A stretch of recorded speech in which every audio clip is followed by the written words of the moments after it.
Hi, my name is Zoe, and today I'll be presenting on the topic of the effect of gender stereotypes found at Zhihu on STEM career perceptions for Chinese high school girls. Now, before I begin, I would like to introduce myself. Firstly, my name is Zoey Chen, and I'm presenting from Shanghai, China. My mentor for this project was Ree, and the reason for choosing a topic related to education was the fact that the impact of quality teachers on my life made me interested in certain subjects, and thus I also want to investigate how to improve quality of education, especially in terms of STEM subjects for future generations, as I find that physics and just all STEM subjects in general are very interesting to learn about, but not as many people are learning about it as they possibly can. So, moving on to my presentation, I would like to ask those who are listening, have you ever noticed gender imbalance in STEM classes for example, you might notice that there might be only like three, four girls in a STEM class, whereas there might be 10 to 20 guys in that same class. Another thing that people might notice is that social media posts often emphasize harmful stereotypes, such as guys being inherently better than girls at certain subjects, especially related to STEMs, and thirdly, there's an idea of there's being a limited representation of female scientists across the world, where most people can list several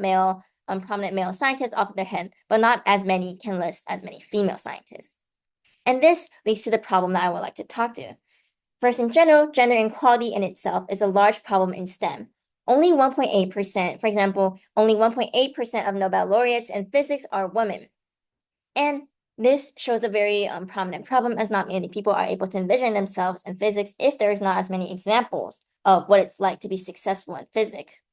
And while this is prominent all across the world, the area I would like to focus on today where this problem is especially apparent is in China. In two of China's leading institutions, the Chinese Academy of Sciences and the Chinese Academy of Engineering, they noted in their December 2019 data reveal that around 6.3% of both of their institutions' academicians combined were women, which means that um, only a few, very less than 10% of people were essentially girls, which means that this showcases that there's very, very little job opportunities for girls in terms of STEM in the future.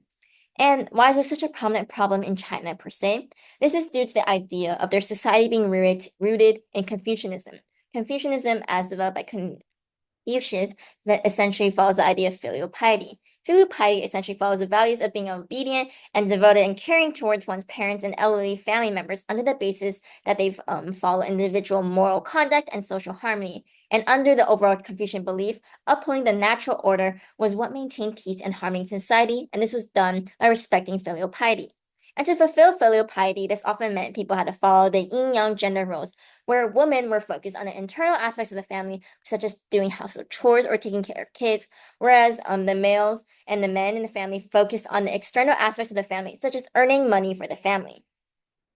And this leads to the societal problem of gender stereotypes that are formed due to the idea of Confucianism. And thus, I would like to investigate in my study how does the reinforcement of traditional Confucianist yin-yang gender roles through Zhihu, a Chinese social media platform, impact female high school students' STEM self-efficacy and career perceptions in China. Now, first, I would like to go over research that has already been done in the area. And in one study done by Zahari is noticed that high school is important as the optimal age to engage in STEM, as there's the largest gain of 31.6% interest in a physics career by female students between the beginning of high school and the beginning of college, which underscores the importance of high school as a critical point in time to engage in intervention to increase STEM self-efficacy among female high school students, and thus is the age group I want to study. Next, in another study that was done between the idea of using one-on-one semi-structural interviews with six female high school students in China enrolled in the social science stream. And this is especially important, as noted, because of the fact that in China, most of their education system and their entire lives are dependent on this college entrance exam, which students essentially have to decide when they're in their second year of high school, which is essentially equivalent to the junior year of high school in the American studies, where they have to choose either to choose STEM or social sciences, and that will change what they get tested on their very important college entrance exam, which determines the college they go to, which eventually determines what type of jobs they're able to take. So in these type of interviews where the girls have all chosen the social science stream, when asked what discouraged them from pursuing STEM, they noted one major factor was a lack of guidance from teachers when making this important decision as teachers when giving guidance on what type of job opportunities they might have and what type of majors they could possibly complete, which is why many students were hesitant in taking STEM, especially for girls. And it was further emphasized by the idea of how there were stereotypes enforced in social media, which highlighted filial piety, as all the TV shows barely ever showed girls as scientists, and thus discouraged female students even more as they could not perceive themselves as being a scientist in the future. Next, as noted by the previous slide, with the idea of Confucianism being a major factor in decreasing STEM self-efficacy, in the study of various secondary schools across China, you read girls who had high levels endorsed traditional gender roles had lower STEM self-efficacy. This is very notable when looking at the data, where 60.2% of boys have STEM self-efficacy, whereas only 37.5% of girls have STEM self-efficacy. A similar trend is seen with STEM career interests, where 49.5% of boys have STEM career interests, while only 19.8% of girls have STEM career interests. This underscores how, because of societal norms are emphasized on a daily basis, this has reduced confidence in enabling that female high school students from pursuing STEM careers. And this is also tied to another research which emphasizes specifically that a greatest environmental factor that affects career perceptions for female high school students is the media, and thus I want to investigate how media specifically may impact these students. And one study on media with social media, especially the Zhihu platform that has been done, was basically Zhihu as a platform which basically enables users to ask questions and post responses similar to Core in the US. It's basically regarding an incident where a female PhD attempts suicide after breaking up from an intimate relationship with his female PhD student, and this sparks fire across the internet. And through this incident, many Chinese netizens create stereotypes which undermine female PhD's accomplishments and basically highlight how social media responses were able to reinforce many gender stereotypes. And thus, through my study, since this was an area that investigated female PhDs in general, I wanted to investigate how Zhihu, as a notable social media platform that many students use, is able to emphasize high school students specifically in their choice in choosing between STEM and social sciences in their final Gaokao decision. So in my study, I adopted the theoretical frameworks of social cognitive career theory, social role theory, and the gender role congruity theory. In the social cognitive career theory, it basically intertwines the ideas of STEM self-efficacy, STEM identity, social status, gender role socialization, and outcome expectations as factors that all impact students' career perceptions and final performances. Whereas social role theory, as noted by its name of social role, it basically emphasizes how, because of Confucianism, this resulted in many characteristics being associated with certain genders, such as men being seen as assertive, competitive, and dominant, which is often tied to STEM subjects, whereas women are seen as warm and emotionally expressive, which is tied to social sciences subject. And that is how, because of this Confucianist idea, this created these different expectations for different genders. And the gender role congruity theory basically summarizes this all up by saying that if a gender were to derail from the stereotypical expectation, this often causes them to face prejudice. Now, for the methodology that I used for my study, I adopted the critical discourse analysis, which combines a theoretical approach with the textual analysis method and looks at language from a textual, discursive, and sociocultural level, where under the textual level, it highlights the referential strategy, the predicational strategy, and the argumentational strategy. So for my data, I analyzed 21 responses from Zhihu, where I analyzed them under the three categories of vocabulary, which aligns with the referential strategy, theme, which aligns with the argumentation strategy, and reinforcing or challenging gender stereotypes, which is aligned with the predicational strategy. So for the results of my research, I noticed that with the responses I was searching up, there were two different types of question types that people had responses to. One were neutral questions, which basically just in general asked, is it better for a girl to choose STEM or social sciences? In those type of questions, there led to be more responses that talked about inherent qualities in relation to family background rather than gender and its impact on employment. A lot of these responses often still tied choosing the STEM pathway to gender, with female students having to consider a lower intensity job but higher salary job in order to have kids or have benefits when going on blind dates. But overall, they still challenge more stereotypes, which is seen by the data here in the challenge stereotype section, where most of the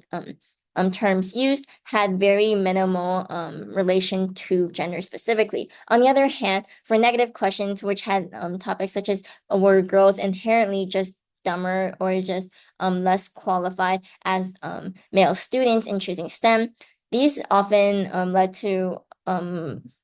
posts that all touched upon the ideas of inherent qualities, where 80% of the responses and reinforced the stereotype of guys being inherently better than girls at STEM, where they often mentioned how males were inherently more logical thinkers and had better spatial imagination, and thus are better at STEM subjects. And overall, this ties to the idea of how the repetition of negative diction reinforces bias and stereotypes, and thus can create a negative impact on these STEM self-efficacy for female students. Moving on to their predicational strategy, as mentioned before, by analyzing the general stance of each post with stating the stance as reinforcing or challenging the gender stereotype of female students being inherently weaker than male students, the data highlights that 38.1% of the responses reinforced the gender stereotype, where 61.9% of it challenged the gender stereotype, showing that overall, despite all the references from before, there were still more people that challenged the gender stereotype. However, this is again backlash with the argumentation strategy, which highlight the different themes, as seen with environmental stereotypes being the theme that's mentioned the most. And although seeing from the previous section, the predicational strategy, where the majority of the results were challenging the gender stereotypes. However, due to the high level of the reference of the theme of environmental stereotype, this shows that biases prominent in daily life are further accentuated through the usage of social media, where this repeated reference of these gender differences in STEM basically highlights how these stereotypes are heavily prompted and suggested. And considering how the majority of the users that I looked through the questions of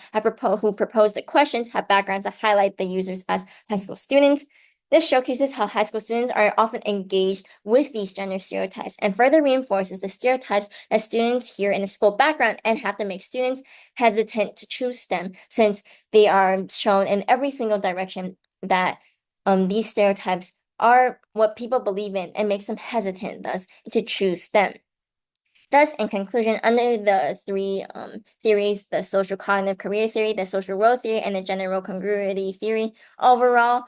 there is the idea that there is the need to increase the involvement and persistence of females in STEM careers. And this is to do so, we have to start early in engaging female students to become interested and develop self-efficacy in their STEM abilities. And we noted from previous research that social media was a significant factor in impacting the STEM self-efficacy of female high school students, and for China specifically, since Zhihu was such a prominent social media that was used, thus the responses of other users to questions prompted on Zhihu is an important area to study. And although this in this study, since the overall stances have a majority of the responses challenging the gender stereotypes in STEM fields. However, because of the heavy emphasis of environmental stereotype themes and also the references to male students having more inherent talent suited to STEM than that of female students, this further enforces the gender stereotypes for female students and also deters them away from choosing STEM pathways. And overall, with the study, as the study mainly just focused on the social media aspect and did not exactly directly investigate the direct correlation between the comments on Zhihu's eventual pathways of the female high school students in their college of majors and choice in the future, as this is an area where further study can be conducted to investigate this. So that is it for my presentation. So thank you all for listening.